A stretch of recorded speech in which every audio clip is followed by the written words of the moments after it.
Jacaranda, I know that so many things happened around Jacaranda, but the thing that really stands out and sticks out for me is when Raila talked of giving the government or giving the United Nations and the Commonwealth at least 2 weeks to acknowledge that the Kenyan election, the Kenyan 2022 election, remains unresolved and a matter that requires diplomatic intervention.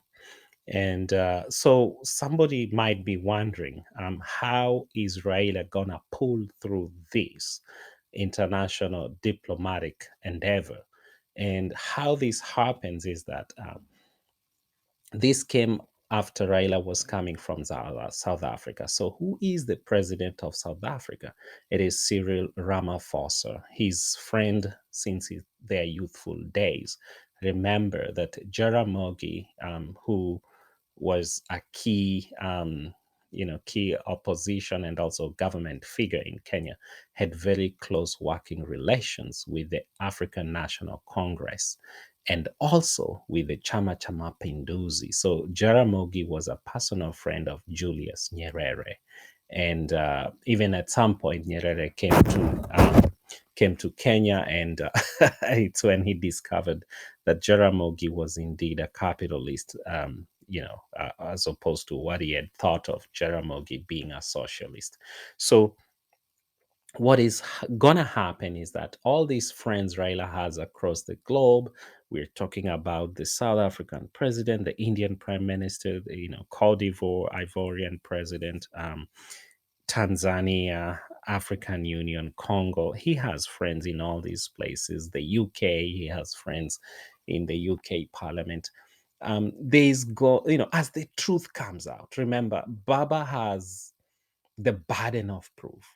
And the truth has begun to come out of weeks and months of intense work to try and identify or trace what really happened on August 15th.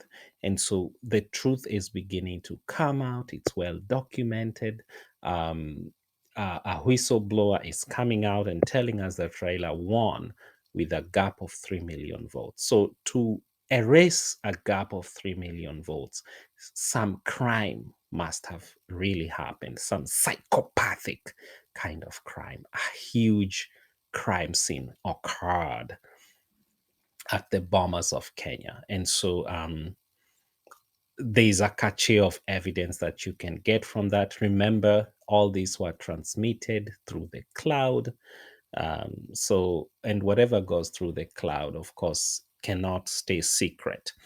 And so we're going to have backdoor diplomatic engagements with, all Raila friends across the globe, exerting pressure on major capitals. So when I say backdoor diplomatic engagements, I mean having probably Cyril Ramaphosa engage his South African um, ambassador to like Washington, to try and exert pressure on those capitals, also London and different places. And then you have India doing the same thing. You have Tanzania, you have Cote d'Ivoire doing the same thing, on behalf of Baba, to help Baba get justice for his stolen election. Now, somebody is wondering, so how does Baba become president in such a case?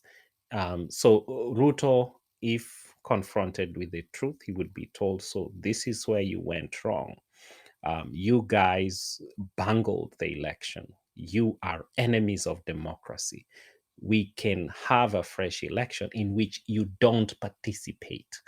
And so we end up with a fresh election in which Ruto is kept out, is disqualified on account of gross misconduct. And so he would have the option of either accepting that, or things like the Hague may be dangled and stuff like that. And so he may end up being pressured to drop out, and then we would have a fresh election in which Ruto is not a participant, and then Raila and another candidate from, say, Kenya Kwanza comes on board, and they run on a fresh election. The other option would be a middle ground in which Raila and Ruto are forced onto the negotiating table. Of course, one where it is umpired, by the international community.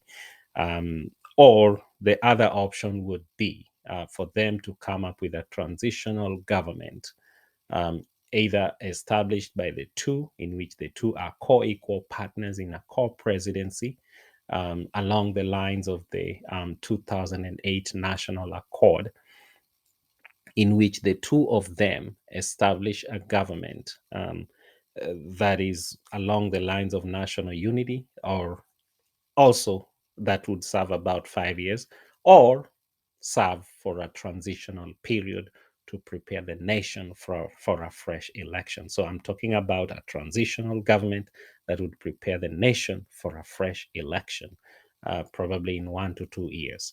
Alternatively, we may just have the international community negotiate and have the status quo remain, or have a fresh election that is supervised by the international community.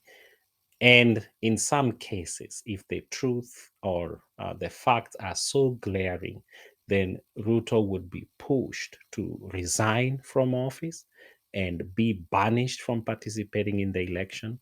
And then, or rather, another scenario would be Baba is declared the duly elected president, and then they would find a way around the constitution to do that, and then work towards fixing the constitution so that that does not ever occur again. And I think that's my takeaway from the Jacaranda fiasco. Thank you.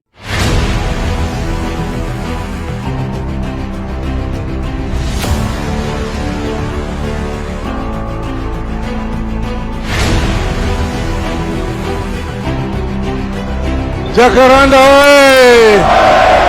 Jacaranda hoy! Hey! Hey! Hey! Hey! Hey! Mumekubaliana na yale mama amesema ya kwamba William Ruto aende nyumbani, tukate shauri moja peke yake ya kwamba Ruto must. Nobody will steal our destination.